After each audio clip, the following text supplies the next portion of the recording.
Jalan Melati bukan jalan yang hidup di malam hari. Pukul 9 saja, suara televisi mulai mengecil. Pukul 10, pintu-pintu ditutup. Dan setelah itu, jalanan seolah ditinggalkan oleh waktu. Ada kesepakatan tak tertulis di antara warga. Lampu teras dimatikan pukul 10 malam. Bukan karena aturan, bukan karena hemat listrik, tapi karena mereka ingin jalan itu tampak mati. Semua rumah mematuhinya, semua kecuali rumah nomor ke-17. Lampu terasnya selalu menyala, bohlam kuning kusam. Cahayanya tidak cukup terang untuk menerangi halaman, tapi cukup untuk membuat bayangan pohon di depannya bergerak-gerak seperti tangan kurus yang melambai. Adit pertama kali menyadarinya di minggu pertama ia pindah. Awalnya tidak terasa aneh. Orang bisa lupa mematikan lampu. Namun malam demi malam berlalu. Hujan deras, angin kencang. Bahkan saat listrik di rumahnya berkedip, lampu rumah nomor 17 tidak pernah mati. Dan yang paling mengganggu, tidak pernah ada tanda kehidupan. Tidak ada suara TV, tidak ada motor, tidak ada jemuran. Rumah itu seperti bernapas pelan, hanya melalui satu cahaya. Suatu sore, Adit mencoba bertanya, "Bu, rumah nomor 17 itu siapa yang tinggal?" Bu Ratna yang sedang menyapu teras berhenti sejenak. Sapu di tangannya menggantung. "Kenapa tanya itu? Lampunya nggak pernah mati." Bu Ratna menunduk, menyapu lagi. Lebih cepat, rumah kosong. "Kok lampunya nyala terus?" Sapuan berhenti lagi. "Jangan diperhatikan," katanya singkat. Di Jalan Melati ada hal-hal yang lebih aman dibiarkan begitu saja. Adit tertawa kecil, mencoba menganggapnya candaan. Namun sore itu ia melihat sesuatu. Seorang anak kecil berdiri di seberang jalan, membelakangi rumah nomor ke-17. Tubuhnya kurus, bajunya seperti seragam sekolah lama. Adek, anak itu perlahan menoleh. Wajahnya pucat, matanya terlalu kosong untuk anak seusianya. "Lampunya jangan dimatiin," kata anak itu pelan. Lalu ia berjalan menjauh, masuk ke gang sempit yang tidak Adit kenali. Saat Adit mengejar, gang itu hanya berakhir di tembok buntu. Malam itu hujan turun deras, petir menyambar, listrik padam, gelap total. Adit menyalakan senter ponsel dan berdiri di dekat jendela. Jalan Melati tenggelam dalam hitam. Namun satu titik cahaya masih ada. Lampu teras rumah nomor ke-17 tidak berkedip, tidak melemah. Seolah rumah itu memiliki sumber listrik sendiri. Dan untuk pertama kalinya, Adit melihat sesuatu yang membuat napasnya tersendat. Di balik kaca jendela rumah nomor 17 ada bayangan berdiri, tidak bergerak, tidak jelas bentuknya, hanya kepala yang perlahan menoleh ke arah Adit. Senter ponselnya mati mendadak. Pukul 00,17 ponsel Adit menyala sendiri. Notifikasi masuk. Nomor tidak dikenal. Lampunya jangan dimatiin. Pesan kedua menyusul. Kalau mati, kami gak bisa pulang. Pesan ketiga membuat dadanya terasa sesak. Kamu kan ingat rumah ini, Dit? Keesokan malamnya, Adit berdiri di depan rumah nomor ke-17. Ia tidak tahu kenapa kakinya membawanya ke sana. Lampu teras menyala, sama seperti biasanya. Namun kini, ia mendengar suara dari dalam. Suara jam dinding berdetak. Padahal, dari luar tidak pernah terdengar apapun. Ia mengetuk, tok, tok. Pintu terbuka sendiri. Udara dingin menyergap. Bau kayu terbakar samar tercium. Bau yang terlalu tua untuk rumah yang tampak utuh. Di ruang tamu, perabotan tersusun rapi. Namun semuanya dilapisi debu tipis. Seolah disentuh oleh waktu yang salah. Di dinding tergantung foto keluarga. Ayah, ibu, seorang anak laki-laki. Wajah anak itu membuat lutut Adit melemas. Itu wajahnya, bukan mirip, bukan kebetulan. Itu wajahnya dengan gaya rambut yang tidak pernah ia miliki. Di balik foto ada tulisan tangan. Jangan biarkan lampu mati selama menyala. Kami masih diingat. Tiba-tiba terdengar suara dari lorong belakang. Langkah kaki kecil diseret. Adit, Adit, tol, suara ibu. Padahal ibunya sudah meninggal 5 tahun lalu. Potongan ingatan menyerbu kepalanya. Api, asap, panas. Seorang anak kecil bersembunyi di bawah meja.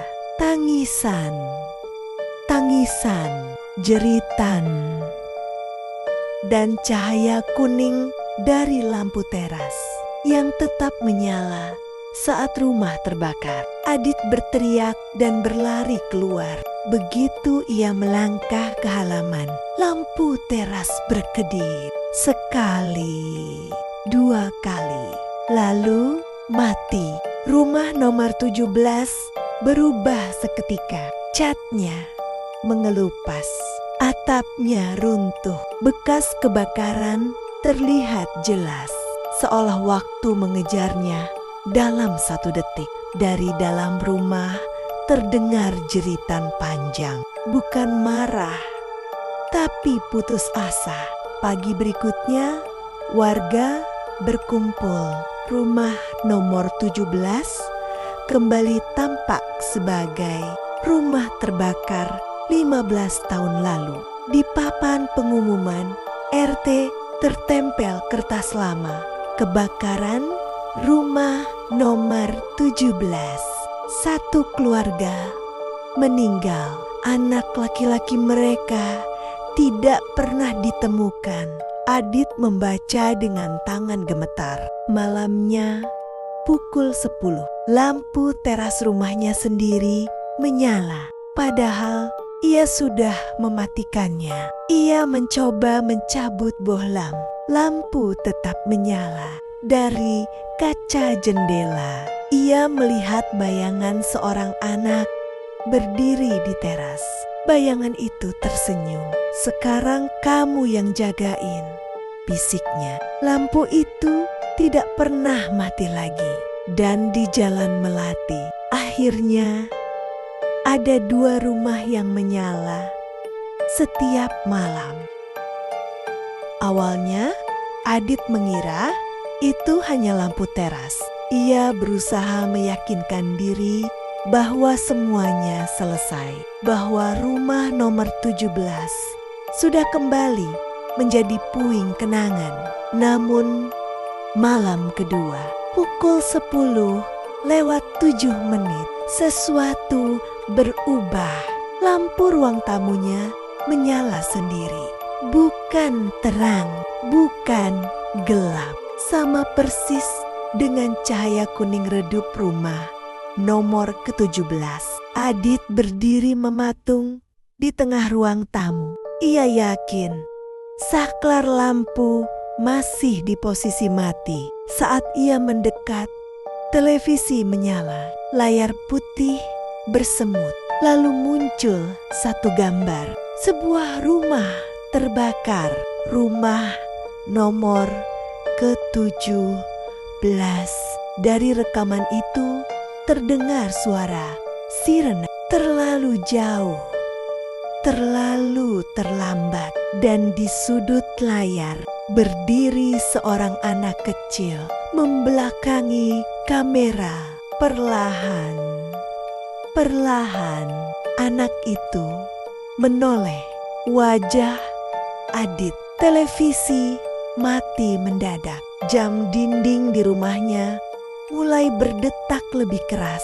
Tok, tok, tok, tok. Ritmenya sama dengan jam yang ia dengar di dalam rumah nomor ke-17. Sejak malam itu, rumah Adit tidak lagi terasa miliknya. Dindingnya terasa terlalu dekat. Langit-langit terasa rendah. Seolah rumahnya sedang belajar menjadi rumah lain. Pagi hari, Adit memperhatikan sesuatu yang ganjil. Jalan Melati terasa lebih pendek. Rumah Bu Ratna kini lebih dekat dari biasanya. Pohon mangga di tikungan tampak seolah bergeser. Beberapa langkah ke depan, ia bertanya pada tetangga, "Kok kayaknya jalan ini makin sempit ya?" Pak Rudi tertawa kaku.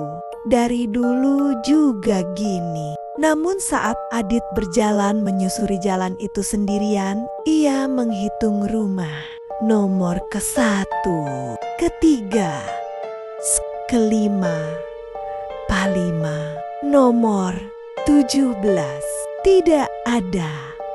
Yang ada hanya rumahnya sendiri. Nomornya kini berubah. Ke-17, plat nomor lama tergeletak patah di selokan.